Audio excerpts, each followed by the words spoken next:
तो जी एम्ब्रियोलॉजी में पहले इन्होंने दिए हुए इम्पोर्टेंट जीन्स ऑफ एम्ब्रियोजेनेसिस। सही है। जी तो इम्पोर्टेंट जीन्स ऑफ एम्ब्रियोजेनेसिस में आप देखें, इन्होंने होम बॉक्स जीन है, सोनिक हिचहॉक जीन है, WNT है, और इसके अलावा फाइब्रोब्लास्ट ग्रोथ फैक्टर है ना। तो जी जो ये पहले वाला आप देखिए, home box gene, home box gene से हमने ये याद रखना है कि हमारा जो ये यानी कि हमारा जो लिम्ब की फॉर्मेशन है ना, और इसकी जो सीक्वेंस है, ये इसका काम है। मतलब अगर मैं कहूँ कि जो सेगमेंटल ऑर्गेनाइजेशन है, या सर कहाँ पे होगा, लिम्ब कहाँ पे होंगे, सही है।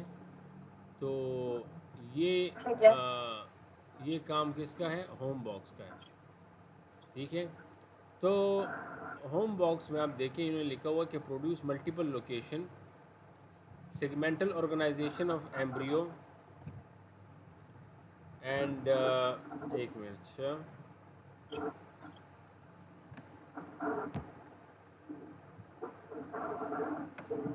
हाँ, segmental organization of embryo in cranial caudal axis. अगर म्यूटेशन हो जाए तो लिम्ब की माल फॉर्मेशन होगी। आइसोट्रेटिनाइड जो है वो increase the home box gene expression. ठीक है।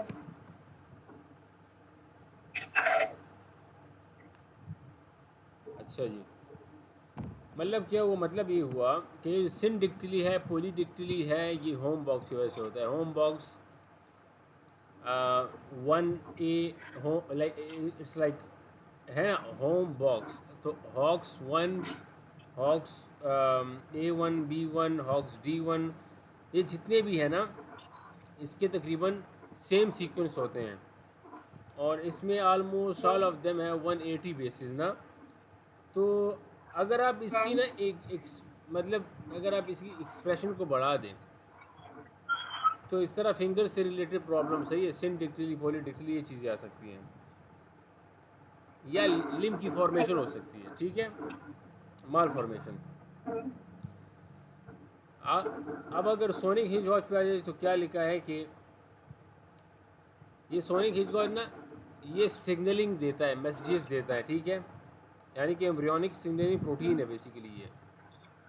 तो ये जो लिम्ब आइज डेवलपमेंट है, फॉर्मेशन ऑफ 4 ब्रेन है, ठीक है, separate right and left brain है, बेसिकली हिच हॉच जो है ना, ये मिड लाइन को इस्टेब्लिश करता है।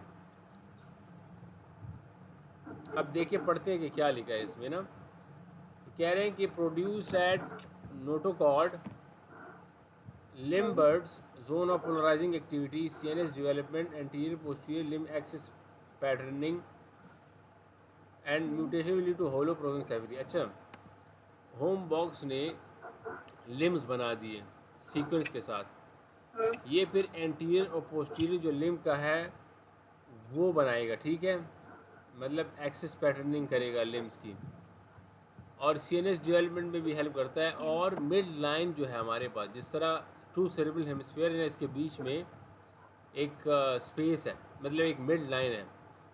तो अगर मैं कहता हूँ कि मेरे सेरेब्रल हेमिस्फीयर जो है ना वो टू सेपरेट हो, तो उसमें बेसिकली ये सोनिक हिजहॉग जो है ना, ये इस्टेब्लिश करता है मिड लाइन को। तो अगर खुदा न खास्ता इसमें कोई म्यूटेशन होगी, तो आपका सेरेब्रल हेमिस्फीयर एक होगा, ब्रेन में एक ही बस एक बड़ा सा गोला होगा, और इसके बीच में कोई स्पेस नहीं होगा। ठीक है, ठीक है। हाँ।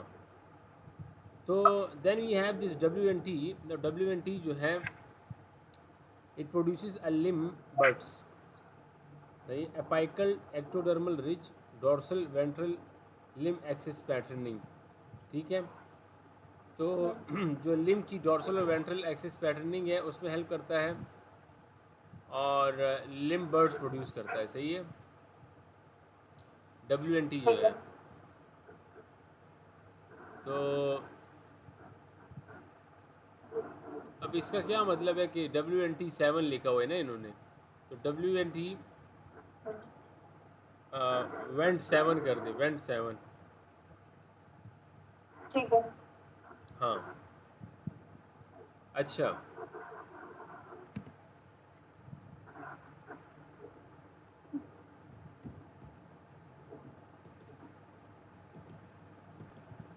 ये WNT बेसिकली ना पाम और जो हैंड है ना, back of the hand and palm, सही है। अब ये जो ओरिएंटेशन है ना, ये WNT का काम है, सही। सही है। और जी। फाइब्रोब्लास्ट ग्रोथ फैक्टर जो है ना, वो यानी कि ये भी प्रोड्यूस एट अपाइकल एट्रोडर्म है, ठीक है। जी। और जी। जी। इसमें ये है कि मतलब it will control the proximal and distal limb growth, कि कितना मतलब वो बड़ा होगा, लिम्ब की जो लेंथनिंग है वो कितनी होगी,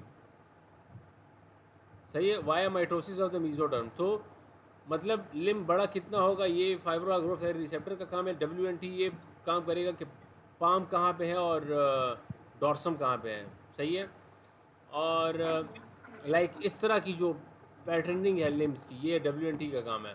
हाँ, होम बॉक्स का हमने हमने इसमें कहा पढ़ा कि भी था एक।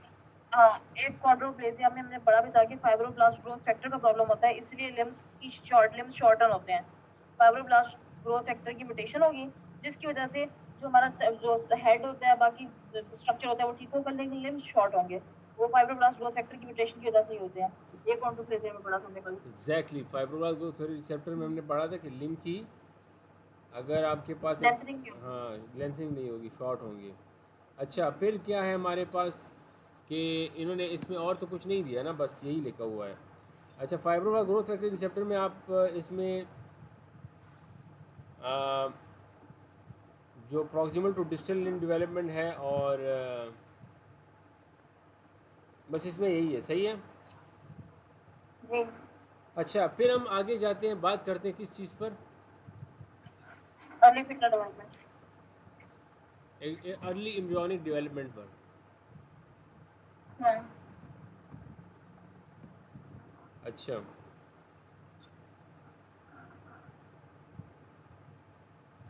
तो अर्ली एम्ब्रियोनिक डेवलपमेंट को अगर आप देखें, क्या क्या लिखा हुआ है कि टाइम लाइन ज़रूरी है ना, डे पहले ज़ीरो पे। पहले हम वो देख लेते हैं, यहाँ पे डायग्राम देख लेते हैं पहले, कि जब ओव्यूलेशन होगी, ओवरी से निकलेगा एग, तो ओव्यूलेशन होगी। सेकेंडरी ओसाइट को फिम्बरे हमारे कैप्चर करके उधर फेलोपियन ट्यूब में लाएंगे। फेलोपियन ट्यूब में फिर फर्टिलाइजेशन शुरू होती है। फर्टिलाइजेशन से हमें काउंट करना है, फर्टिलाइजेशन वाले डे को डे 0 काउंट करना है, ठीक है। फर्टिलाइजेशन होगी, स्पर्म एग फ्यूज हो गए, फ्यूज होने के बाद जाइगोट बन गया, ठीक है। डे 1 पे जो जाइगोट हमारे पास पड़ा है, फिर हमने डे 2 पे वो दो में डिवाइड हो जाएगा। फिर उसके बाद हमारे पास डे 4 तक, डे 1 2 3 4 में जाके वो क्या बन जाएगा, मोरुला बन जाएगा। मोरुला से डे 5 पे वो बन जाता है ब्लास्टोसिस्ट। इसकी दो लेयर सेपरेट हो जाती है और दरमियान में स्पेस आ जाती है। फिर जब ये ब्लास्टोसिस्ट बनता है डे 5 पे, तो डे 6 से 10 पे इम्प्लांटेशन होती है। फिर ये प्लेसेंटा की मेम्ब्रेन जो उधर होता है, क्या नाम है, यूट्रस की वॉल के अंदर जाके मायोमेट्री उसमें क्या कहते हैं इसको, एंडोमेट्री में जाके इम्प्लांट हो जाता है डे 6 to 10 में, ठीक है। तो अब वही उन्होंने यहाँ पे विद इन वीक 1 बताया हुआ है कि HCG secretion begins around the time of implantation of blastocyst. जैसे ही इम्प्लांट होगा ये जाके, तो हमने क्या, फिर एचसीजी की सिक्रीशन स्टार्ट हो जाएगी, ठीक है। एचसीजी की सिक्रीशन होगी विद इन वीक 2, क्या होगा, बाइलेमिनर डिस्क एपिब्लास्ट हाइपोब्लास्ट बन जाएंगे, जैसे उन्होंने दिखाया हुआ है। ये ब्लास्टोसिस्ट के अंदर दो ही होती है ना, एपिब्लास्ट और हाइपोब्लास्ट। ये एपी और हाइपोब्लास्ट बन जाएंगे, बाइलेमिनर डिस्क बन जाएगी। वीक 3 पे क्या होता है, गैस्ट्रुलेशन, फिर ट्राइलेमिनर डिस्क बन जाती है। 2 पे बाइलेमिनर और 3 पे ट्राइलेमिनर disc. Granulation forms a trilaminar embryonic disc. Cells from epiblast invaginate primitive streak, endoderm, mesoderm और ectoderm. तो जो एपिब्लास्ट होती है उससे आगे 3 लेयर्स बनती हैं, ठीक है। Notochord arises from the midline mesoderm and induces overlying ectoderm to become neural plate. फिर हमारे पास जो दरमियान वाली लेयर मेसोडर्म होती है ना, वो ऊपर वाली लेयर जो हमारे पास एक्टोडर्म है उसको सिग्नल भेजेगी, ताकि वहां से हमारे पास न्यूरल नोटोकॉर्ड बने, ठीक है, और आगे न्यूरल ट्यूब वगैरह की फॉर्मेशन हो। वो मीजोडर्म बेसिकली एक्टोडर्म को सिग्नल भेज रही होती है, उसमें हमने पढ़ा भी था ये, इसमें न्यूरोलॉजी में। फिर विद इन वीक 3 में अब ट्राइलेमिनर डिस्क पढ़ ली। उसके बाद 3 से 8 में क्या होगा, ये एम्ब्रियोनिक पीरियड होता है। Neural tube formed by neuroectoderm and closes by 4 week. फिर न्यूरल ट्यूब बनती है और उसके जो कॉर्डल कोर और जो जो होता है क्या नाम है क्रेनियोकॉर्डल पोर्ट होते हैं वो क्लोज होते हैं, फिर 4 वीक में जाके वो क्लोज होते हैं और ऑर्गेनोजेनेसिस भी शुरू हो जाती है। इस पीरियड में ऑर्गन बनना शुरू हो जाते हैं। इसलिए ना कोई भी टेराटोजन अगर हम पहले ट्राइमेस्टर में लेते हैं, कि पहले ट्राइमेस्टर चल रहा है ना अभी, तो पहले हाँ हाँ ट्राइमेस्टर में अगर कोई भी हम टेराटोजेनिक चीज देते हैं तो ऑर्गन्स अफेक्ट होंगे, बहुत ज्यादा उसका चांस होता है अबॉर्शन का। उसके बाद सही है। वीक 4, 4 में क्या होगा, heart begins to beat, cardiac activity visible by transvaginal ultrasound, upper and lower limb buds begin to form। अब 4 limbs होते हैं, हार्ट के 4 चैम्बर्स होते हैं, ये दोनों 4 हैं, इसलिए हमें याद रखना है कि 4 वीक में होगा हार्ट बीट जो होती है, 4 वीक में स्टार्ट हो जाती है। फिर 6 वीक में क्या होता है, फीटल मूवमेंट स्टार्ट हो जाती है। और 6 वीक में क्या होता है, 8 में क्या होता है फिर, जेनिटेलिया हैव मेल या फीमेल कैरेक्टरिस्टिक। फिर वीक 1 में हमारा सेक्स डेवलप हो जाता है, पता चल जाता है कि मेल है कि फीमेल है। एक बार तो मैं दोबारा रिवाइज करने के लिए, वीक 1 में एचसीजी प्रोड्यूस होगा, ठीक है। वीक 2 में क्या होता है, बाइलेमिनर डिस्क एपिब्लास्ट और हाइपोब्लास्ट बन जाएगी। वीक 3 में ट्राइलेमिनर डिस्क बन जाती है, और उसमें से फिर एपिब्लास्ट से क्या बनता है, हमारे पास वही एंडोडर्म, मेसोडर्म और एक्टोडर्म बनती है। फिर मेसोडर्म एक्टोडर्म को सिग्नल भेज के न्यूरो एक्टोडर्म बना देती है। वीक 3 से 8 में क्या होगा कि हमारे पास न्यूरल ट्यूब बन जाएगी, और उसके पोर जो होते हैं वीक 4 तक क्लोज हो जाते हैं। ऑर्गन्स भी जो होते हैं वो इसी में 3 से 8 वीक में बन रहे होते हैं। वीक 4 में 4 लिम्स, 4 हार्ट के चैम्बर्स, लिम्स और हार्ट बनेगा, ठीक है, हार्ट बीट स्टार्ट होगी। 6 में फिटल मूवमेंट स्टार्ट हो जाएगी। 8 में क्या होता है, जेनिटेलिया डेवलप हो जाएंगे और पता चल जाएगा कि मेल सेक्स है कि फीमेल सेक्स है। ये होते हैं सही है। एम्ब्रियो के डेवलपमेंट। ठीक है, बिल्कुल सही है। और मतलब वैसे मैं इतनी वीक नहीं है कि मुझे कुछ नहीं आता, काफी चीजें आती हैं लेकिन मुझे याद करना मुश्किल लगता है, बस ऐसी बात है। हाँ, तो अच्छा, ये जो वीक 4 है ना, यहाँ पर हम्म बल्कि वीक 3 में हमने कहा कि जो नोटोकॉर्ड है, ये बेसिकली मीजोडर्म से हम्म इसकी ओरिजिन है ना। तो notochord hmm through the sonic हिच हॉज, यानी कि ये एज अ सिग्नलिंग इसको यूज़ करके हमारा जो एक्टोडर्म है उसको बोलेगा कि आप क्या बन जाओ, आप न्यूरल प्लेट बना दो, न्यूरल मतलब जो न्यूरल टिश्यू है ना वो बना दो, ठीक है। और तो इस वजह ठीक से है, वो अब न्यूरल ट्यूब बन जाएगा, वाया न्यूरिलेशन। ठीक है। तो बस इसमें यही चीज़ें हैं। और डे 4 पे हार्ट बन गया, वीक 4 पे, वीक 8 पे जेनेटेलिया जो है वो फिर डिफ्रेंशिएट हो जाती है इनटू मेल एंड फीमेल, और फीटल मूवमेंट स्टार्ट हो जाती है। जेंडर जो है वो आप डिटरमिन करते हो by the 18 weeks of development, ठीक है। हम्म तो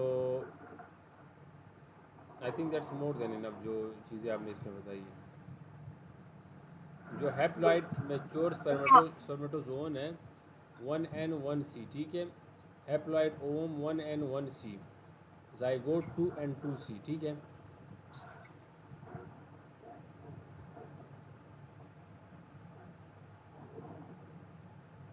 सही। ये सेट ऑफ क्रोमोसोम्स है। एन जो है ये सेट ऑफ क्रोमोसोम है, और सी जो है ये जो है ना सेट ऑफ क्रोमेटिड्स है, डीएनए की कॉपीज जो है।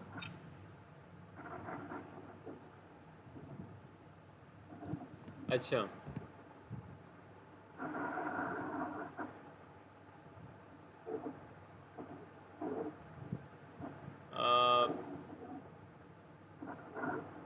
फर्टिलाइजेशन के रिजल्ट में जाइगोट बन गया, क्लीवेज के रिजल्ट में मरूला बन गया, कंपैक्शन के रिजल्ट में ब्लास्टोसिस बन गया, और इम्प्लांटेशन जब हुई तो प्लेसेंटा पे वो आ गया, ठीक है।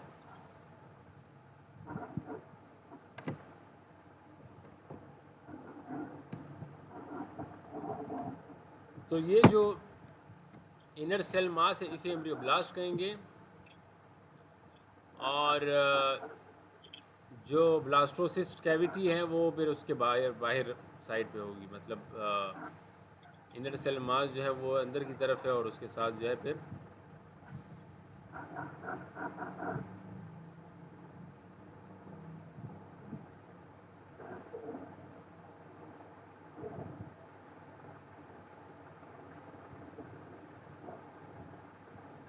अच्छा जी।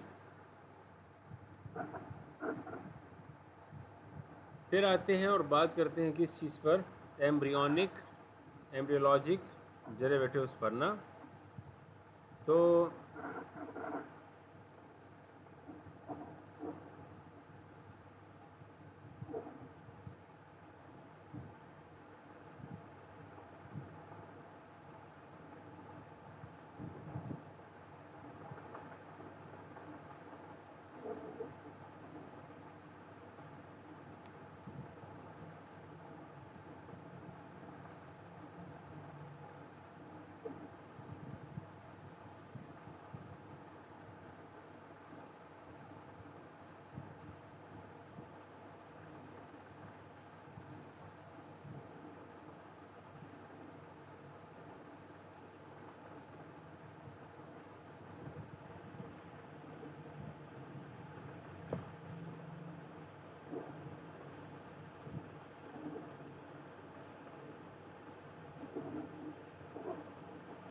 ओके। हम्म। हाँ तो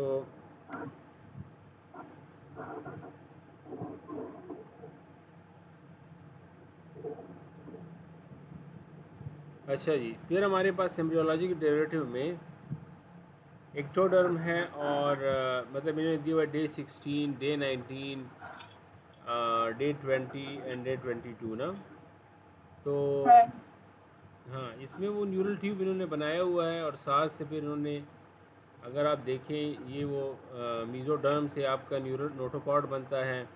नोटोकॉर्ड डिफ्रेंशिएट होता है इनटू, लाइक वो सोनिक हिजॉज के थ्रू वो फिर न्यूरल वो बना देता है ना, न्यूरल ट्यूब बना देता है। सही है, फ्रॉम द एक्टोडर्म।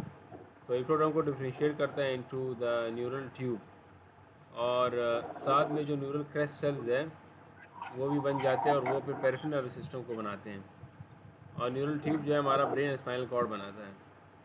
तो यहाँ पे ये जो एक्टोडर्म दिया हुआ है, इसमें लिखा है कि epidermis adenohypophysis from Rathke's pouch and lens of the eye, ये चीज़ें बना रहे हैं। Epithelial lining of the oral cavity, sensory organs of the air,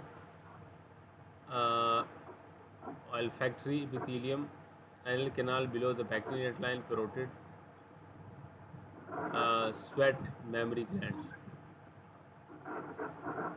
तो जितने भी ये सरफेस एक्टोडर्म है, ये एपिडर्मिस, और वो फिर आगे जाके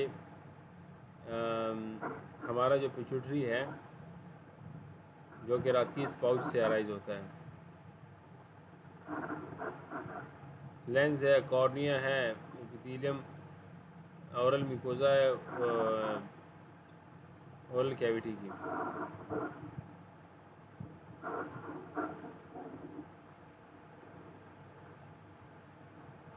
तो मतलब ये हुआ कि हमारे जो पिट्यूटरी हैं, और जो आई का कॉर्निया है, लेंस है, और साथ में ऑर्गन जो है हेयरिंग वाला, और ओरल कैविटी, और 3 glands, parotid, breast and memory, और बिलो द पैक्टिन यानी कैनाल। तो ये सारी की सारी एपिडर्मिस हैं। तो सबसे बाहर वाली लेयर होगी ना एक्टोडर्म होगी, यानी कि हमारी बाहर वाली स्किन, बाहर वाली एपिथेलियम, म्यूकोसा भी तो बाहर है ना, मतलब हाँ आउटर सरफेस पूरी की पूरी बना रही है। That is from ectoderm. Epidermis adenohypophysis, lens of eye, epithelial lining of the oral cavity जो म्यूकोसा बाहर नजर आ रही होती है, sensory organ of ear, olfactory epithelium, inner canal below the pectinate line। ये सारी जो है ना, इसमें एपिथेलियम शामिल होती है, और सारी एक्टोडर्म से बनी होती है। पेरोटिड, स्वेट, मेमोरी ग्लैंड, जो ग्लैंड बनी होगी इससे बनती है।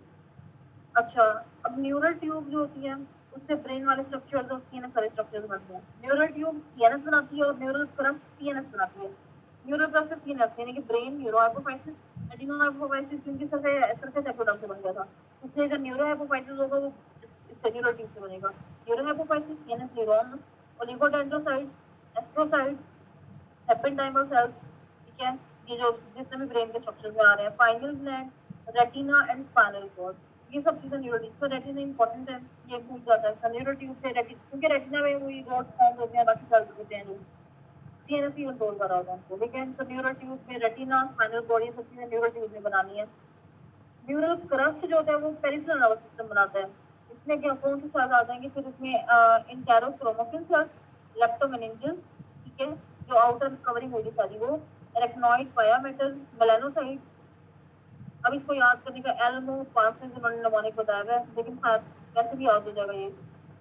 लेप्टोमेनिंजेस, मेलानोसाइट्स, ओडोंटोब्लास्ट, सीएनएस गैंग्लिया, ठीक है, और cranial dorsal root and autonomic, adrenal medulla, ये इंपॉर्टेंट है इसके अंदर, इसको हाईलाइट कर दें।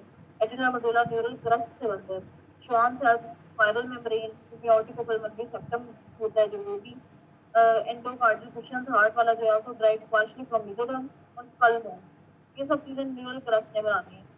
फिर मीजोडर्म आ गया। मीजोडर्म जितने भी हमारे पास आगे ऑर्गन्स वगैरह होंगे ना अंदर बॉडी में, kidneys, GI system, cardiovascular structure, वो सब मीजोडर्म बनाते हैं।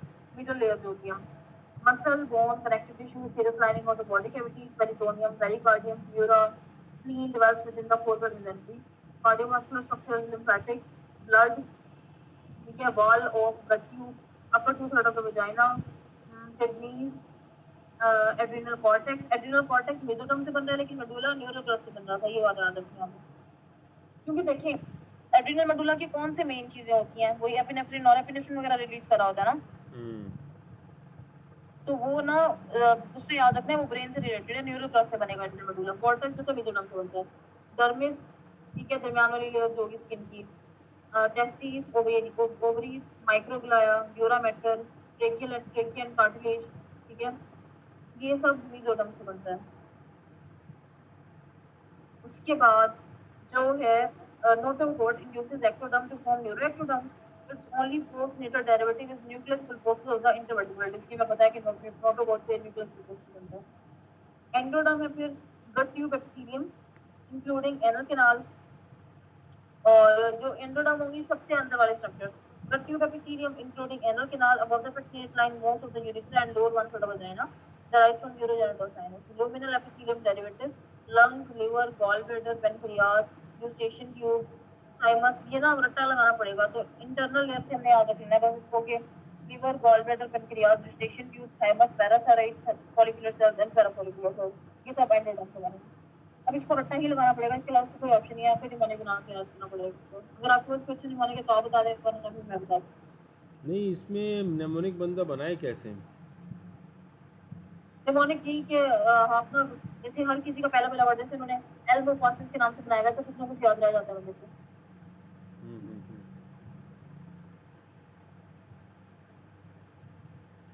सही है। बस ये बेसिकली जो मीज़ोडर्म है ये मसल्स और बोन और उसके लिए जो ब्लड वेसल्स है, कनेक्टिव टिश्यूज़, ये डाल दें इसमें। साथ में 3 पीस है, मतलब वो पेरिकार्डियम और प्लूरल और ये पेरिटोनियम। और अगर आप बात करें तो फोरगट मिजेंट्री स्प्लीन का लिखा हुआ है, कार्डियोवास्कुलर स्ट्रक्चर्स का लिखा हुआ है, लिम्फेटिक्स का लिखा हुआ है, ब्लड का लिखा हुआ है, wall of the gut, proximal vagina, kidneys, adrenal cortex और टेस्टिस, ओवरीज, माइक्रोग्लिया। मतलब ये हुआ कि अगर आप मीज़ोडर्म में देखें, आपके मसल्स वाले पोर्शन जो हमारे बोन, मसल्स और ब्लड वेसल्स है, मतलब बोन के साथ मसल अटैच होते हैं और उसकी ब्लड सप्लाई होती है, तो ये भी इसने बना दिया। जो 3 पीस है, जो पेरिटोनियम, प्लूरल और ये है पेरिकार्डियम, वो भी बना दिया। हार्ट के स्ट्रक्चर भी बना रहा है, जो हमारा रिप्रोडक्टिव सिस्टम है, और जिसमें किडनी के साथ किडनी भी ऐड कर दो, कि किडनी का जो कॉर्टेक्स है, मेडुला तो ऊपर से आ गया ना, मेडुला तो उससे आ गया, क्या बोलते हैं उसको, न्यूरल क्रेस्ट से आ गया। लेकिन ये किडनी और रिप्रोडक्टिव किडनी यानी कि टेस्टिस, विजाइना सही है, और ओवरीज, तो मतलब इस तरह पोर्शन वाइज याद करो तो फिर भी काम बन जाएगा। मीज़ोडर्म जो हमारे मसल्स के साथ बोन है और बोन के साथ ब्लड वेसल्स है, 3 पीस है, और साथ में जो ऑर्गन्स है तो स्प्लीन है, और फिर किडनी और ये टेस्टिस और ओवरी वाला सिस्टम जो है ये इसमें ऐड कर दो, तो ये चीज़ें बना रहा है। और फिर यहाँ पे लिखा है कि notochord induces ectoderm to form neuroectoderm. Its only postnatal derivative is the nucleus pulposus of the intervertebral disc. तो ये बेसिकली जो नोटोकॉर्ड है बाय इटसेल्फ वो भी मीज़ोडर्म से ही अराइज हो रहा है, और वो नोटोकॉर्ड फिर सिग्नलिंग देता है और एक्टोडर्म को बोलता है कि आप ना न्यूरल टिश्यू बना दो, न्यूरल टिश्यू बना दो, ब्रेन, स्पाइनल कॉर्ड, ये सारी चीज़ें बना दो, ठीक है। तो अब फिर ये लिखा है कि middle mid layer mesodermal defects VACTERL. तो वेक्टेरल जो है ना, इसमें वर्टेब्रल डिफेक्ट है, एनल एट्रेजिया है, कार्डियक डिफेक्ट्स हैं। ऑब्वियसली अगर आप न्यूरल ट्यूब के साथ छेड़छाड़ करोगे तो वेक्टेरल वर्टेब्रल प्रॉब्लम आएगा, और एनल एट्रेजिया हो सकता है, क्योंकि हमने कहा ना कि wall of the gut tube बनाता है, ठीक है। तो इस तरह ना इसको वहाँ से मिला लो। कार्डियक डिफेक्ट में क्यों क्या ये बनाता है, कार्डियोवास्कुलर स्ट्रक्चर बना रहा है, क्योंकि उसफिशियल फिस्टुला इस वजह से, क्योंकि प्रॉक्सिमली हमने कहा कि ये 4 गट का वो बनाता है, ठीक है। With in the foregut mesentery develop होता है। और रीनल डिफेक्ट भी ऑब्वियसली सेंस बनाता है क्योंकि वो एड्रिनल कॉर्टेक्स बना रहा है। Limb defect bone and muscles, bone muscles हमने कहा कनेक्टिव टिश्यू इसी से बन रहे हैं। तो ये जो चीज़ें हैं ना, ये आप यानी कि अगर हम सिर्फ हमें इतना पता हो कि ये चीज़ें बना रहा है तो इसके नॉर्मेलिटीज़ का हमें पता चल जाता है।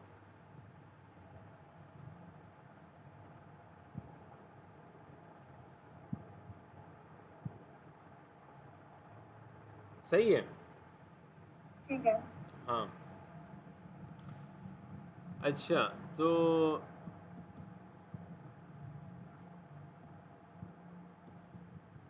इसमें तो कुछ ऐड नहीं करना आपने। नहीं नहीं, बस ये पता ही लगाना पड़ेगा इसकी। मैं कैसे इसका पता लगाऊंगी? मुझे पता लगाना चाहिए कि बुरी लगती है ना, मुझे याद होती है। हाँ, मुझे कभी याद नहीं हुई ये फ्रेंचल डेरिवेटिव, फ्रेंचल ब्लड डेरिवेटिव, रोटिकॉल डेरिवेटिव, मुझे जहर लगते हैं ये सब के सब।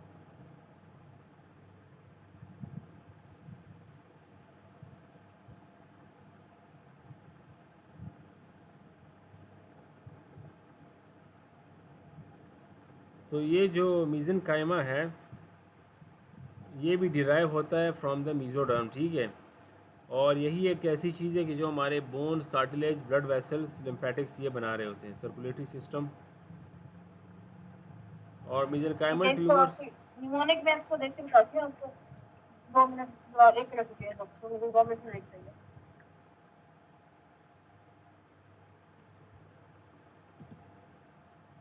टेराटोजन पे आ गए थे, और टेराटोजन्स में more susceptible during organogenesis in embryonic period before week 8 of development before implantation, all or none effect after 8 week fetal period growth and function affected। तो मतलब ये है कि बिफोर द 8 वीक जो है ना ऑर्गेनोजेनेसिस, जो ऑर्गन की फॉर्मेशन हो रही है वो इफ़ेक्ट होगी। और आपके पास आफ्टर द 8 वीक फिर ये है कि growth and function related problem होगा। सही है। हाँ, तो अच्छा, ये मोस्ट डेंजरस है। 3 to 8 वीक्स जो है ना ये मोस्ट डेंजरस है। एंड इसमें बर्थ डिफेक्ट्स होते हैं, ठीक है। और आफ्टर 8 वीक में ग्रोथ एंड फंक्शन डिफेक्ट्स से लाइक CNS वल्नरेबिलिटी होती है ना। तो अब न्यूरल ट्यूब डिफेक्ट्स वगैरह जो है ना, वेलप्रोएट, कार्बामazepine, फेनिट्रोइन, ये चीज़ें जो हैं ये मतलब ये फोलेट एंटागोनिज्म करती है। तो इस पीरियड में आपने ठीक फोलेट है। ज़्यादा देना होता है, ठीक है। अगर एक पेशेंट आपके पास क्या कह रहा है कि वो मेडिकेशन ले रहे हैं ना, तो फोलेट आपने ज़्यादा कर देना है। जो फोलेट रिड्यूसिंग एजेंट्स है उसके साथ आपने फोलेट भी देना होता है ज़्यादा। और फिर ये है कि ऑटोटॉक्सिसिटी के लिए अमाइनो ग्लाइकोसाइड्स है। सही है। और ये जो टीथ एंड बोन प्रॉब्लम है, टेट्रासाइक्लिन वगैरह हो गई, ये चीज़ें हो गई ना। तो इसी तरह ये जो लिथियम वगैरह है ये फिर हमारे पास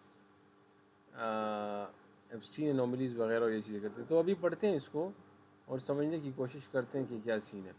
AC inhibitor causing the renal failure oligohydramnios hypocalvaria. अगर आपने AC इनिबिटर दिया और बच्चे के रीनल फेलियर हो गए तो रीनल फेलियर के रिजल्ट में उसका जो यूरिन बन रहा था वो नहीं बनेगा और ओलिगोहाइड्रोमिनोस हो जाएगा। एंड हाइपोकैलवेरिया, ठीक है। उसका जो कैलवेरियम है, जो सर है, वो क्या रह जाएगा, स्कल बोन की बनेगी। स्कल बोन नहीं बनेगी। तो अच्छा जी, फिर क्या है हमारे पास अमाइनो ग्लाइकोसाइड्स है। तो amino glycosides is basically causing ototoxicity. Amine guy hit the baby in the air. तो ये फेमस है ऑटोटॉक्सिसिटी के लिए। एंटी एपिलेप्टिक ड्रग्स जो है उसमें हमारे पास जितने भी ये है सब के सब टेराटोजेनिक है। सही है। और ये फोलिक एसिड को कम करता है। तो इसके साथ अब एक पेशेंट है वो इपिलेप्टिक है, तो आप तो इपिलेप्टिक मेडिकेशन उसको बंद नहीं कर सकते हो। हाँ, आप उसके साथ फोलिक एसिड दे दो, मुझे जो लग रहा है। सही है।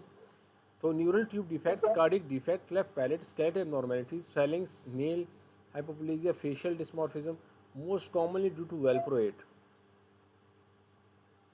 कार्बामेज़ापिन, phenytoin, phenobarbital, high dose folate supplementation is recommended. ठीक है, ये इंपॉर्टेंट बात है।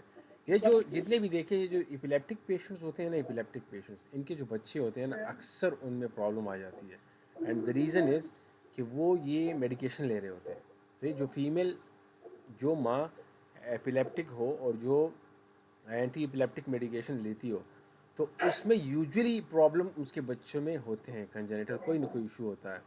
तो उसको प्रिवेंट करने के लिए हमें ये जो फोलिक एसिड है ना, ये उनको स्ट्रांगली रिकमेंड करना चाहिए। डाएथाइल स्टिलबेस्टेरोल, vaginal clear cell adenocarcinoma, congenital Mullerian anomalies और हाई इनफर्टिलिटी सही है इसमें,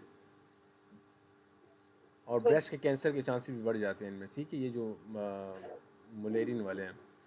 तो ओवरऑल फिर हम आते हैं, बात करते हैं फ्लोरोक्विनोलोन पर। ये जो डायथल सिल्विस्ट्रो के साथ ब्रेस्ट कार्सिनोमा और ये विजाइनल कार्सिनोमा, सही है। ठीक है। फ्लोरोक्विनोलोन हमारे पास कार्टिलेज डैमेज इंतहाई, हम कहते हैं कि फ्लोरोक्विनोलोन जो है ना, ये आप एक ख़ास एज, आई थिंक उसमें हम नहीं दे सकते, स्पेशली बच्चों को हमें नहीं देना चाहिए फ्लोरोक्विनोलोन। सही है, जितने भी क्विनोलोन्स है, सिप्रोफ्लॉक्सिन, लीवो, जैमी, मॉक्सी, ये बच्चों को नहीं देना चाहिए, क्योंकि ये जो बच्चों में कार्टिलेज बन रहा होता है उसको डैमेज करता है। फिर हमारे पास folate antagonist and neural tube defects most commonly due to trimethoprim methotrexate. Obviously trimethoprim methotrexate famous for antagonism of the folic acid. तो आइसोट्रेटिनाइड जो है ना, ये बेसिकली वाइटामिन ए इटसेल्फ, मतलब अगर आज लार्ज डोजेज में ले रहे हो तो उसका इफ़ेक्ट कुछ ख़तरनाक आएगा। सही है। Craniofacial microtia dysmorphism, CNS cardiac thymic defect, contraception mandatory, pronounce isotretinoin for its teratogenicity. मतलब ये हुआ, जितने भी ट्रेटोनाइड्स हैं जो हम लिखते हैं फॉर एक्नी वगैरह, उससे पहले आपने प्रेगनेंसी टेस्ट लाजमी करना है। सही है, ताकि वो एक्सक्लूड हो जाए। प्रेगनेंसी नहीं है क्योंकि ये टेरेटोजेनिक है। और क्या करता है, अल्टर द हॉक्स एक्सप्रेशन। तो अगर आप हॉक्स के एक्सप्रेशन को चेंज करोगी तो क्या होगा, पॉलीडिक्टिली, सिनडिक्टिली, सही है, स्पॉन्टेनियस अबॉर्शन, ये चीज़ें हो जाएंगी।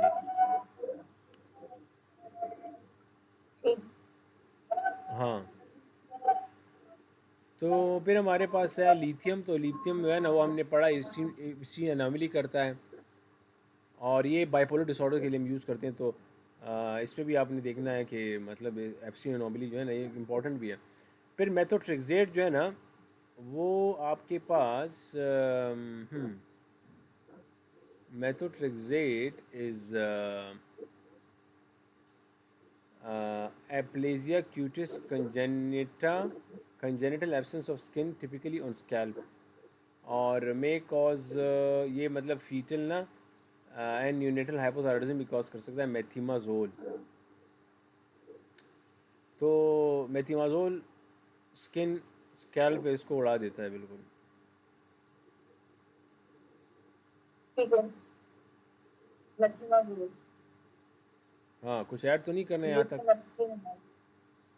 एप्सिन नॉर्मली क्या थी, बोला मुझे भूल गई। क्या एब्स्ट्री एनोमली में ना, एब्स्ट्री एनोमली में आपके पास एट्रिल मतलब आर्टिलाइजेशन ऑफ द वेंट्रिकल होता है। हमारा जो एट्रियम है ना, राइट एट्रियम, वो बिल्कुल नीचे की तरफ चला जाता है वेंट्रिकल में, वेंट्रिकल का एरिया कवर कर लेता है। हाँ, और मतलब इसमें ना हमारे पास वेंट्रिकल जो है वो छोटा होता है, कम स्पेस होता है उसका। तो और ट्राइकस्पिड वाले का प्रॉब्लम भी है इसमें। ठीक है, तो मेथिमाजोल, और फिर आपने tetracycline. Tetracycline is disordered teeth, inhibited bone growth and teeth, tetracycline नाम दिया है इसको। ठीक है, ताकि हमें याद रहे कि यार ये टीथ की डिस्कलरेशन करता है। Thalidomide is limb defects. Thalidomide क्या कर रहा है, हमने पढ़ा कि जो वो जो फीकोमेलिया फ्लेपर्स लाइक लिम्ब, प्रोनाउंस थैलिडोमाइड, तो ये वो मेरे ख्याल से इसमें ना हाथ जो है ना वो छोटे पड़ जाते हैं बिल्कुल ना, इस तरह फ्लिपर्स की तरह ना। और ठीक है। तो ये बेसिकली ना लिम को डिफेक्ट कर रहा है थैलिडोमाइड। ठीक है। वारफरिन जो है ना वो क्या करता है कि बोन और एंड ये कार्टिलेज हाँ इंडिकेटर्स। थैलिडोमाइड जो है ना ये एमिलिया एंड माइक्रोमीलिया भी करता है।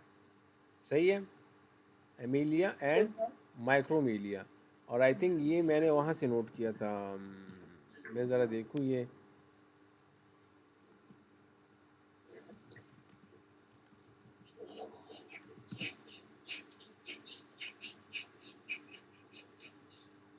अच्छा, इसमें ना एमिलिया में कंप्लीट एब्सेंस ऑफ वन और मोर लिम्स है।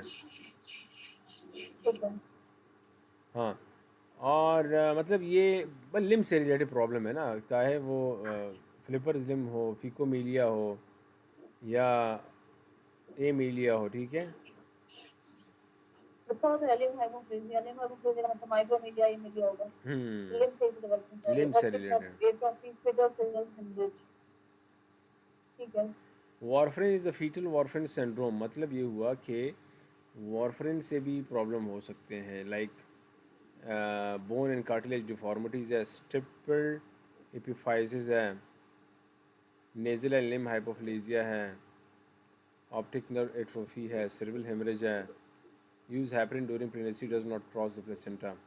ये जो वारफरिन है टेराटोजेनिक है, बोन कार्टिलेज की अनोमलीज कर रहा है, और ऑप्टिक नर्व और सेरेब्रल हेमरेज। तो हम क्या करते हैं कि इसको स्विच करते हैं ड्यूरिंग प्रेगनेंसी। अगर एक पेशेंट है वारफरिन ले रहा है किसी भी वजह से, और वो प्रेगनेंसी का वो सोच रहा है कि मैं मतलब एक माँ है वो सोच रही है कि यार मैं मतलब उसने फैमिली कंप्लीशन करनी है, तो आपने फिर वारफरिन को स्विच करना है टू हेपरिन। और ये गायनोकोलॉजी को मतलब गायनी वाले फिर उसको ना स्विच कर देते हैं हेपरिन पे। और फिर वो हेपरिन मतलब कुछ 3 मंथ्स तक शायद वो देते हैं, इसके अपने वो गाइडलाइन है। और फिर दोबारा जो है वो फिर जब मतलब ये प्रेगनेंसी ख़त्म हो जाए तो फिर हम दोबारा वारफिन को करते हैं शुरू। आ, इसी तरह हमारे पास है सब्सटेंस यूज़ में क्या है कि हाँ बस ये है। अच्छा, अल्कोहल। सब्सटेंस यूज़ में हमारे पास है अल्कोहल है, कोकेन और टोबैको स्मोकिंग है। तो फीटल अल्कोहल सिंड्रोम में जो माँ अल्कोहल करती है नशा वशा, तो उसमें ये हो सकता है। कोकेन में फिर ये है कि प्री टर्म बर्थ संयम, लो बर्थ वेट है, फीटल ग्रोथ रिस्ट्रिक्शन है, एंड कोकेन कॉजिंग वेजो कंस्ट्रक्शन। तो कोकेन के तो खैर बहुत सारे वो हैं, मतलब इसकी वजह से कोरोनरी वेजो कंस्ट्रक्शन भी हो सकती है, वो जो नेजल सेप्टम होता है उसमें परफोरेशन होती है। लेकिन for baby pre term birth हो सकता है, लो बर्थ होगा बच्चा, फीटल ग्रोथ रिस्ट्रिक्शन होगी। और हाँ, तो यहाँ पे ये मेंशन है। अच्छा, फिर हमारे पास है स्मोकिंग। हाँ ये इंटेलेक्चुअल डिसेबिलिटी वगैरह भी इसी में आ जाता है कोकेन वोकेन में। टोबैको स्मोकिंग में प्री टर्म बर्थ है, लो बर्थ वेट है, and fibro fetal growth restriction है, सडन इन्फेंट डेथ सिंड्रोम है। ये जो जो माँ सिगरेट पीती है उसके बच्चे जो होते हैं उसमें ये रिस्क बढ़ जाता है। ADHD है, और निकोटीन है। Nicotine causes vasoconstriction, impaired O2 delivery, और कार्बन, ये क्या है, CO carbon monoxide. Carbon monoxide. अच्छा, कार्बन इम्पेयर्ड O2 डिलीवरी। तो मतलब अगर आप निकोटीन ले रहे हो तो वेजो कंस्ट्रिक्शन होती है, और वेजो कंस्ट्रिक्शन से कार्बन कार्डिक क्या मतलब CO कार्डिक आउटपुट है कार्बन मतलब मोनोऑक्साइड। जो जब आप स्मोकिंग करते हैं ना, उसके अंदर निकोटीन भी होती है, कार्बन मोनोऑक्साइड भी होती है, और भी बहुत सारे नॉक्सियस स्टिमुलेंट्स होते हैं। कार्बन मोनोऑक्साइड उस जो हम स्मोकिंग करते हैं स्मोक में मौजूद होती है। ठीक है, क्योंकि अच्छा, निकोटीन जब बर्न होता है कार्बन मोनोऑक्साइड प्रोड्यूस होती है। सही इसमें सही सही निकोटीन सही। से वेसोकंस्ट्रिक्शन होगी और कार्बन डाइऑक्साइड से लिक्विड ऑक्सीजन डेफिशिएंसी होगी। ओके ओके ओके, तो मतलब कार्बन मोनोऑक्साइड बेसिकली स्मोकिंग में है, और जब वो आप लेते हो तो कार्बन मोनोऑक्साइड जो है तो उसकी ऑक्सीजन कैपेसिटी ज़्यादा, हीमोग्लोबिन के साथ जी। कैपेसिटी ज़्यादा कंपेयर टू द ऑक्सीजन, तो वो एम्पेयर डिलीवरी हम्म। ऑफ हो जाएगा। और इसके एब्रप्शो प्लेसेंटा और ये चीज़ें भी है, ठीक है, टोबैको स्मोकिंग में प्लेसेंटल एब्रप्शन है, प्रीविया है, और pre mature option of the membrane, ये चीज़ें भी आ जाती हैं। फिर जाते हम बात करते हैं आयोडीन लैक और एक्सेस पर ना। तो आयोडीन लैक और एक्सेस में क्या है कि कंजेनिटल हाइपोथायराइडिज्म है, मैटरनल डायबिटीज़, हमारे पास caudal regression syndrome, cardiac defect, मतलब ये हमने पढ़ा था ना कि transposition of the great arteries, VSD, neural tube defect, microsomia, neonatal hypoglycaemia, और पॉलीसाइथीमिया रिस्पिरेटरी डिस्ट्रेस सिंड्रोम। तो ये सारी चीज़ें आपके पास मैटरनल डायबिटीज़ अगर है तो ये आ सकती है। कार्डियक डिफेक्ट इंपॉर्टेंट है, ठीक है, और इसके अलावा न्यूरोनल डिफेक्ट में न्यूरल ट्यूब डिफेक्ट्स हैं, और ये मशहूर बातें हैं ना मैटरनल डायबिटीज़ से रिलेटेड, कि मैक्रोसोमिया हो सकता है, सही है, बच्चा यूजुअली वेट ज़्यादा होता है उस बच्चे का, और तो यहाँ में मैक्रोसोमिया मीन हेड बड़ा होगा। न्यूनेटल हाइपोग्लाइसीमिया इस वजह से अगर मैटरनल रिपीटेड वो हो रहा है बच्चे को ना, माँ के ब्लड में शुगर लेवल बढ़ा हुआ है तो बच्चे को वही ब्लड जा रहा है, तो बच्चे का पैंक्रियाज जो है वो क्या करता है, वो ज़्यादा से ज़्यादा इंसुलिन रिलीज़ कर रहा है। जैसे ही बच्चा हो जाए तो वो जो आइसलेट सेल की हाइपोप्लेजिया हुई है ना, तो वो भी उसी मतलब पैंक्रियाज हाँ। उसी तरह इंसुलिन रिलीज़ करता रहेगा और हाइपोग्लाइसीमिया हो जाएगा बच्चे को। तो इसके जी अलावा absolutely। पॉलीसाइथीमिया है, पॉलीसाइथीमिया में भी इसका मेरे ख्याल से जो इंसुलिन, अगर आप इसका क्या इफ़ेक्ट होता है हमारा, आई थिंक वो है इसका इंसुलिन से रिलेटेड कुछ है पॉलीसाइथीमिया के। एक बार याद करना है। हाँ, इसमें भी कुछ था बहरहाल। तो क्योंकि ये कार्डिक कार्डिक डिफेक्ट्स कॉज करता है ना वीएसडी वगैरह, तो इसलिए ऑक्सीजन की सप्लाई जब ठीक नहीं होती तो उसके रिस्पॉन्स में आरबीसी ज्यादा होते हैं ताकि ज्यादा से ज्यादा हीमोग्लोबिन ले जाएं और जो टिश्यूज हैं उनकी ऑक्सीजनेशन करें, इसलिए पॉलीसाइथेमिया होता है कार्डिक डिफेक्ट्स के रिस्पॉन्स में। इसमें ठीक कोई है, रीजन थी। ओके, और रिस्पिरेटरी डिस्ट्रेस सिंड्रोम है, ठीक है, ये चीज़ें आ गई इसमें। अच्छा, इसमें ना शोल्डर डिस्ट्रोशिया भी होता है इस बच्चे को, क्योंकि जो बच्चे बड़े होते हैं ना, तो बर्थ कैनाल से जब ये इसकी डिलीवरी हो रही होती है तो उस टाइम कॉम्प्लिकेशन हो सकती हैं, जी जी। ठीक है। यस। और फिर हमारे पास है मेटरनल पीकेयू। पीकेयू क्या है? ये वो है फिनाइल, क्या है, कीटोन्यूरिया, क्या चीज़ है? कहाँ पे है? मेटरनल पीकेयू इसके नीचे। फिनाइलकेटोन्यूरिया होता है, फीके ये लोग कहाँ होगा? हाँ, मेटरनल पीकेयू लिखा है ना। हाँ। हाँ, तो फीटल ग्रोथ रिस्ट्रिक्शन है, माइक्रोसेफेली है, और intellectual disability, congenital heart defects हैं। तो मेटरनल फिनाइल कीटोन्यूरिया में आपके पास बच्चे का ना फीटल ग्रोथ रिस्ट्रिक्शन हो जाएगी, और माइक्रोसेफेलिक या इंटेलेक्चुअल डिस, और इसलिए अगर सर छोटा पड़ जाए तो इंटेलेक्चुअल डिसेबिलिटी भी आ जाती है, तो और कंजेनिटल डिफेक्ट भी डाल लो, ठीक है। Methyl mercury is neurotoxicity, increased concentration in top predator fish, shark, swordfish, king mackerel and tilefish। तो मतलब ये जो मरकरी शर्करी है ना, ये फिर ये फिश वगैरह में होते हैं, कुछ फिश है, सही है, और ये भी फिर नहीं लेने चाहिए ड्यूरिंग प्रेगनेंसी। और फिर एक्सरेज में हमारे पास माइक्रोसेफेली, इंटेलेक्चुअल डिसेबिलिटी, तो effects minimize by use of lead shielding. अच्छा,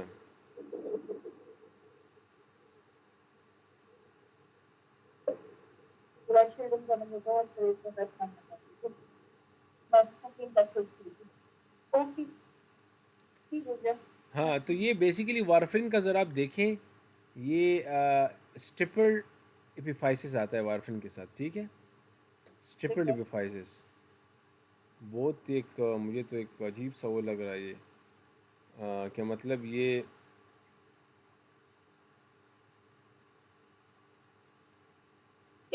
ट्रिपल डिफेक्शन हो ये गए तो स्मॉल राउंडेड एक्सपेक्टेड सही। डेंसिटीज होती है ना, एक्सरेज पे आती हैं, ठीक है। ट्रिपल डिफाइव और वारफेरिन के क्या? साथ है।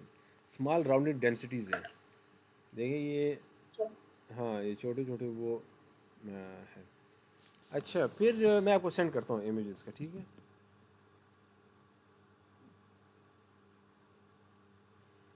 तो नेक्स्ट टॉपिक है हमारा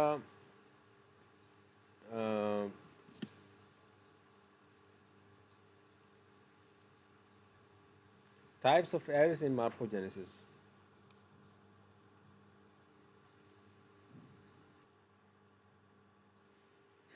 पहले है एजेनेसिस। एजेनेसिस का मतलब है, कहते हैं absent organs due to absent primordial tissue, ठीक है। फिर हमारे पास aplasia, absence organ despite presence of primordial tissue. Hypoplasia incomplete organ development, primordial tissue present. Primordial tissue इसमें भी प्रेजेंट है और वो डेवलप सही से नहीं हुआ, इनकम्प्लीट ऑर्गन डेवलपमेंट हुई है। और एप्लेजिया में तो बिल्कुल एब्सेंट है, सही है। वाहिद एजेनेसिस में एब्सेंट प्राइमोडियल टिश्यू है, जिसकी वजह से वो बन ही नहीं रहा। अच्छा, डिसरप्शन में secondary breakdown of a tissue with normal developmental potential. Secondary breakdown of tissue with normal development potential, amniotic band syndrome, सही है।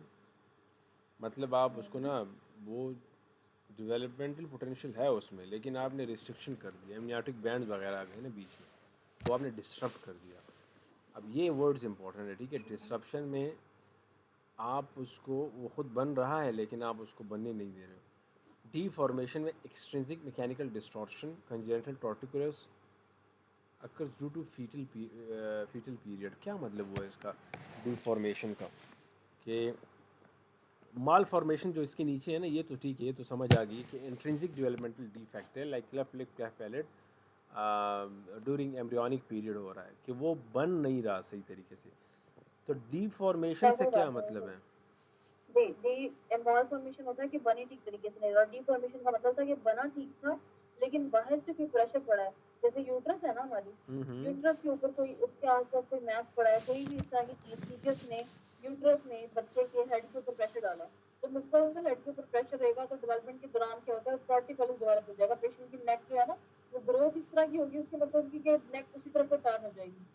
तो ये एक्सटर्नल मैकेनिकल फोर्स की वजह से होता है कि बच्चा बिल्कुल सही ग्रो कर रहा था, किसी जीन में किसी चीज में कोई प्रॉब्लम नहीं था। मसला बाहर वाली फोर्स का हुआ कि हेडोट्रस के बाहर कोई ऐसी चीज थी, कोई एब्डोमिनल प्रेशर इस तरह का था, कोई आसपास मैच ऐसा पड़ा था, या ठीक है। मदर की पोजीशन हर वक्त ऐसी थी कि उसको प्रेशर चलता रहा, हेड जो है ओके। उसकी इस तरह की डेवलप हो गई गर्दन। इसको कहते हैं डिफॉर्मेशन, डिफॉर्म्ड हो गई है। माल फॉर्मेशन का मतलब है कि बनी ठीक तरीके से नहीं है, इंट्रिंसिक डिफेक्ट है कोई एम्ब्रियोनिक पीरियड में जो हुआ। सही है। फिर हमारे पास है सीक्वेंस में sequence. Abnormalities result from single primary embryonic development, oligohydramnios है, और उसकी वजह से पोर्टर सीक्वेंस हो गया। क्या मतलब? मतलब ये हुआ कि एक सीक्वेंस है आपका, जो बच्चे का जो वो किसी, बनता है। हाँ, एक कंडीशन की वजह से दूसरी कंडीशन डेवलप हो गई, मतलब डायरेक्टली फोटो सीक्वेंस नहीं होना था, लेकिन किसी वजह से ओलिगोहाइड्रोमियोन डेवलप हुआ और उसने क्या करा दिया, फोटो सीक्वेंस। यानी कि ओलिगोहाइड्रोमियोन की सीक्वेंस में फोटो सीक्वेंस हुआ, डायरेक्टली फोटो सीक्वेंस नहीं होना था। ओके ओके इस ओके। वजह से सीक्वेंस की एक चीज के बाद दूसरी चीज हुई है। अच्छा जी। और फिर हमारे पास है field defect, field effect. disturbance of tissue that develop in contiguous physical space, holoprosencephaly। तो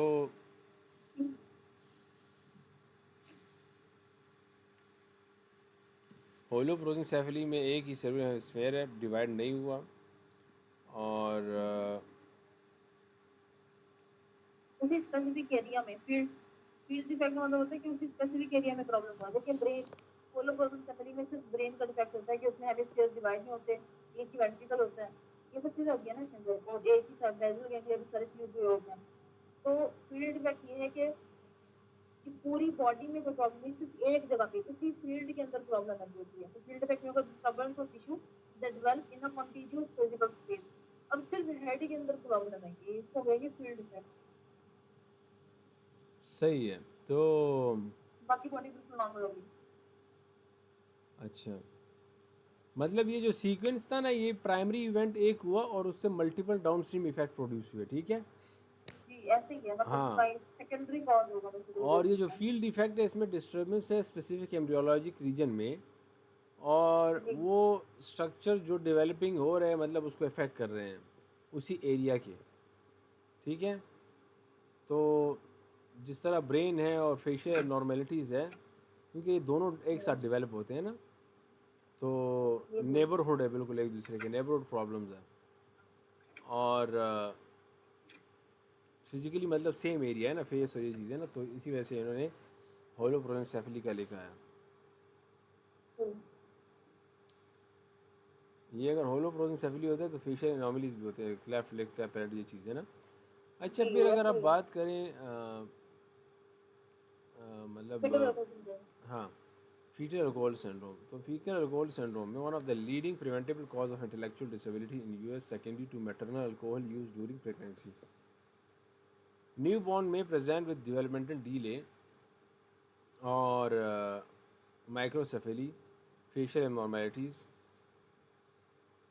smooth philtrum, thin vermilion border, small palpebral fissures, flat nasal bridge, limb dislocation, heart defect, hollow prosencephaly may occurs in more severe presentation. One mechanism is due to impaired migration of the neuronal and glial cells. ठीक है। तो ये है हमारे पास fetal alcohol syndrome. अगर एक माँ है और वो ये अल्कोहल ले रही है तो उसका बच्चा, उसमें डिफरेंट किस्म की एबनॉर्मेलिटीज़ हैं। और ये आप ये जो इमेज में दिया हुआ है बच्चा, ये टिपिकली माइक्रोसेफेलिक भी है और लग भी रहा है कि ये मतलब फेशियल एबनॉर्मेलिटीज़ इसके, ठीक है। ठीक। फिल्टरम इसका स्मूथ लग रहा है, ठीक है। और लिखा है थिन वर्मेलियन बॉर्डर, ये जो लिप के बीच अपर वाला लिप होगा। एरिया है ना, हाँ, तो स्मूथ फिल्टरम है, मतलब ये जो हमारा नॉर्मली थोड़ा सा स्पेस आता है ना इसमें, वो नहीं होगा। और हार्ट डिफेक्ट्स, लिम्ब डिसलोकेशंस, होलोप्रोसेंसेफली बहुत सिवियर प्रेजेंटेशन में हो सकता है। तो बेसिकली ना, impaired migration of neuronal and glial cells. तो डिज़ास्टर है पूरा ये। Neonatal abstinence syndrome is basically complex ठीक। disorder involving the CNS, ANS, and gastrointestinal symptoms. Secondary to maternal substance use, most commonly opioids during pregnancy. Newborn may present with uncoordinated suckling reflex, irritability, high pitch crying, and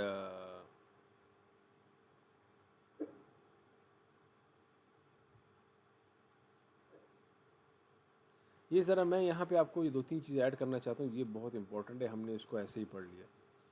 इसमें ना देखिए, इन्होंने तो बहुत चीज़ें लिखी हुई हैं, लेकिन कंजेनिटल डिफेक्ट में ये जो AHD, VHD एंड टॉफ है, ये इसमें आपने करना है, ठीक है। और लिम्ब किसमें? डिफेक्ट में कंजेनिटल डिफेक्ट जो हार्ट के हैं ना, हार्ट के, वो सेपरेट है। AHD, VHD और टॉफ ये इनमें हो सकता है, number one. Number two, alcohol वाले में। अल्कोहल वाले में। नंबर टू, ये जो फिंगर कंट्रैक्चर्स है और कंजेनिटल हिप डिसलोकेशंस है, ये भी हो सकते हैं इसमें। ठीक है। अब first and third irritability. Trimester में अगर माँ है और फर्स्ट ट्राइमेस्टर में वो अल्कोहल पी रही है, तो ये facial abnormalities, brain abnormalities, congenital heart defects, ये प्रॉब्लम हो सकते हैं, ठीक है। ठीक है।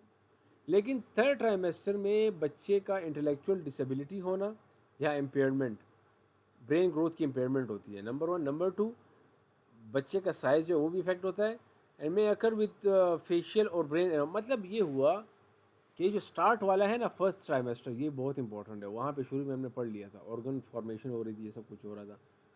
तो स्टार्ट वाले में फेशियल ब्रेन कंजेनिटल प्रॉब्लम है, और एंड पे सिर्फ जो है ना वो ब्रेन की ग्रोथ वो हो रही है, सही है, कम हो रही है, और साइड। Intellectual impairment. ठीक है। फिर अगर आप बात करें न्यूनेटल एब्स्टिनेंस पर, तो हमने पढ़ा कि complex disorder involving CNS, ANS, and GI system. Secondary to maternal use, substance use, commonly opioid वगैरह जो यूज़ करती हैं माँ. ड्यूरिंग प्रेगनेंसी न्यू बॉर्न में present with uncoordinated suckling reflex irritability and high pitch cry, tremors, tachypnoea, sneezing, diarrhoea and possibly seizures. तो मतलब ये सारी की सारी CNS and GI related problem लग रही है. अगर आप देखें अनकोऑर्डिनेटेड सक्लिंग रिफ्लेक्स सही है, high pitch cry, diarrhoea GIT related हो गया, सीजर CNS रिलेटेड हो गया, सक्लिंग रिफ्लेक्स CNS रिलेटेड हो गया, सही है, इरिटेबिलिटी CNS रिलेटेड हो गई. ठीक है, तो ये चीज़ें जो है ना ये हमारे पास इसमें आ जाती हैं. अच्छा, तो इसमें ये जो स्नीजिंग है और ट्रैमर्स, ये बहुत इंपॉर्टेंट है. इस पर क्वेश्चन भी आया था मेरे ख्याल से यूवर्ड में, और इसी तरह दिया था. बच्चा स्नीज कर रहा है, पता नहीं कुछ और भी इसमें दिया हुआ था, लेकिन ये ओपियाइड से रिलेटेड वो है. ठीक है, treatment is for opioid use methadone, morphine and buprenorphine. It's like ये एडिक्ट हो गया बच्चा, उसको अभी थोड़ा थोड़ा आपने देना है ताकि वो और फिर कम करके ऑफ कर देना है. Universal screening for substance use is recommended in all pregnant patients.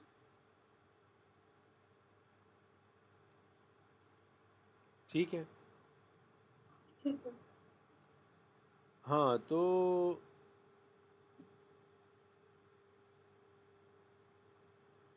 अच्छा, ये जो एब्स्टेंट वो है ना कंजेनाइटेड टॉर्टिकुलस है, जिसमें कि कंट्रैक्टेड स्टेर्नोक्लेडोमास्टाइड है. सो ये जो कंट्रैक्टेड स्टेर्नोक्लेडोमास्टाइड है, इसी साइड पे head will be tilted towards the affected side. ठीक है, जहाँ पे मसल्स का यस इफेक्ट सर. है उसी.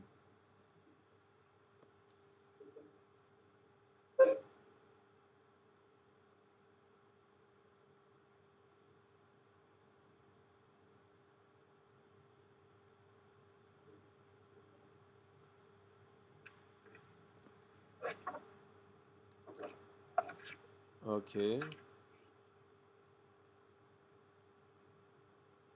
आगे प्लेसेंटा. प्लेसेंटा. हाँ, placenta primary site of a nutrient and gas exchange between mother and fetus. Cytotrophoblast is the inner layer of chronic villi, creates cells. बस ये है कि साइटोट्रोफोब्लास्ट हमारा प्रोटियोलिटिक एंजाइम सिक्रीट करता है और इन्वेजन में हेल्प करता है. सही है. सिंस साइटोट्रोफोब्लास्ट जो outer layer of the chorionic villi है, synthesises and secretes hormones like HCG, structurally similar to luteinizing hormone, stimulates corpus luteum to secretes progesterone during first trimester. तो जो HCG है हमारा प्रोजेस्टेरोन रिलीज करके first trimester में उसको support करता है बच्चे को.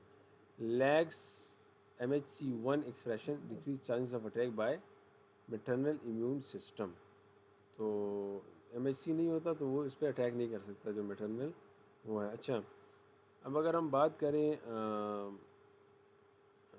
इस पे ना, तो ये इन्हें दिया हुआ है मैटरनल ब्लड वेसल्स हैं, और मैटरनल ब्लड वेसल्स में आप देखें वेन भी आर्टरी भी है, अम्बिलिकल वेन अम्बिलिकल आर्टरी है, और ये बच्चा है, और बच्चे के अराउंड आपके पास ये एमनियन है पूरा. अच्छा, और एमनियन के बाद हमारे पास कोरियन है. तो कोरियन, एमनियन और ये fetus, and then these two are the blood vessels. और फिर हमारे पास मैटरनल सर्कुलेशन जो इंडोमीट्रियम को है उस पर दिया हुआ है, इंडोमीट्रियल वेन आर्टरी और कोरियोनिक वेलस दिया हुआ है. ठीक, तो अब एक्सचेंज है between the mother and fetus. सही है.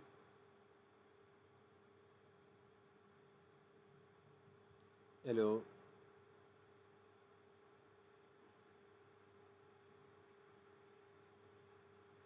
हाँ, आवाज़ आ रही है.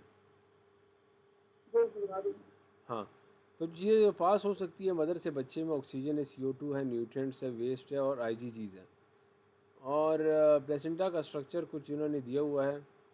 तो जो इसका फीटल कंपोनेंट है वो क्रोनिक वेलाय है, कोरियोनिक वेलाय. सही है, ये फीटल कंपोनेंट में आता है. और आपके पास साइटोट्रोफोब्लास्ट की तरह अगर आप देखें तो साइटोट्रोफोब्लास्ट, आई होप कि इसका इमेज हो आपके पास। हाँ, तो एक मिनट में ज़रा इसको चेक करूं।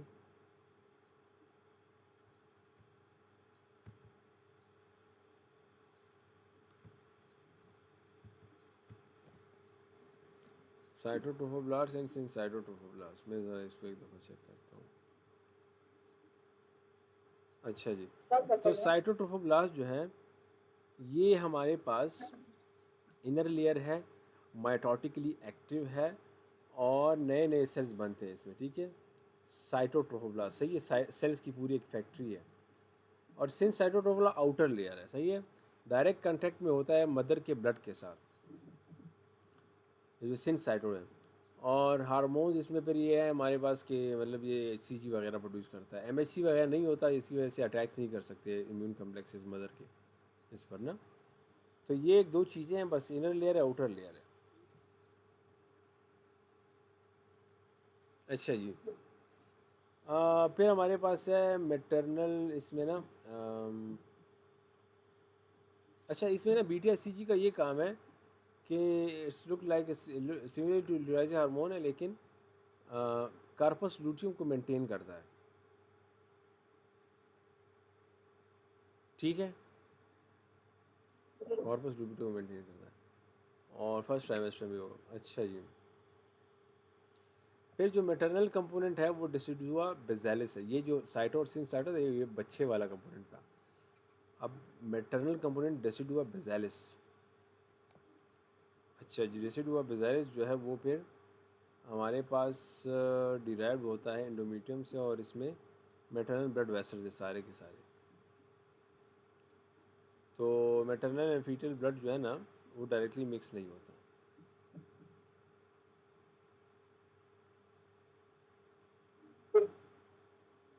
अच्छा, फिर हमारे पास बस यही है मेरे ख्याल से, इसमें और क्या है।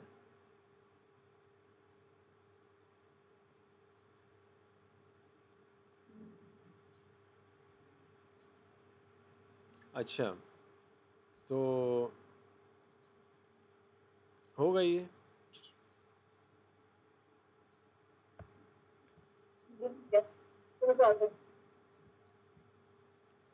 हाँ, तो हमारे पास है डेसिडुआ बेजाइस कर लिया हमने, इंडोमीडियम से डिराइव है, इसमें मैटरनल ब्लड वेसल्स होते हैं और मैटरनल ब्लड जो है ना वो लेक्यूने में होते हैं, ये डायरेक्टली बच्चे के साथ मिक्स नहीं होते। और एमनियोटिक फ्लूइड में कह रहे हैं ये derive from the fetal urine and fetal lung liquid cleared by the fetal swallowing mainly and intramembranous absorption. Polyhydramnios too much amniotic fluid may be idiopathic or associated with the fetal malformalities like esophageal duodenal atresia in encephaly. Both results in inability to swallow amniotic fluid. मतलब अगर एनएनसेफेली है तो बच्चा swallow नहीं कर सकेगा तो वो फ्लूइड ज़्यादा हो जाएगा, बन तो रहा है लेकिन उस बच्चा दोबारा उसको swallow नहीं कर रहा तो फ्लूइड ज़्यादा हो जाएगा। या फिर यह है कि इसोफेजियल या डुओडेनल एट्रीजिया है, उसकी वजह से भी ये फ्लूइड ज़्यादा हो सकता है। और इसके अलावा मैटरनल डायबिटीज़, सही है, and fetal anaemia multiple gestation, अगर मैटरनल डायबिटीज़ है या फिर फीटल एनीमिया है और मल्टी फीटल गेस्टेशंस हैं, सारे में पॉलीहाइड्रोमिनोस हो सकता है। अच्छा, फिर क्या है कि पोली ओलिगोहाइड्रोमिनोस है too little amniotic fluid associated with placental insufficiency bilateral renal agenesis, सही है। अगर किडनी है नहीं तो यूरिन नहीं बनेगा, अगर प्लेसेंटल इंसफिशिएंसी है तो भी ये कम होगा, अगर पोस्टीरियर वॉल है तो अगेन यूरिन का कम है, वो अंदर रह रहा है सारा, स्पेशली मेल में। These results in inability to excrete urine, profound oligohydramnios can cause Potter sequence, वही पुरानी बात। तो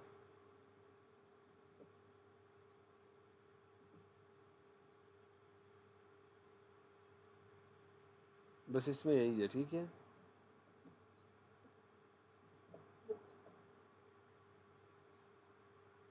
आपकी रूटीन पूरी है,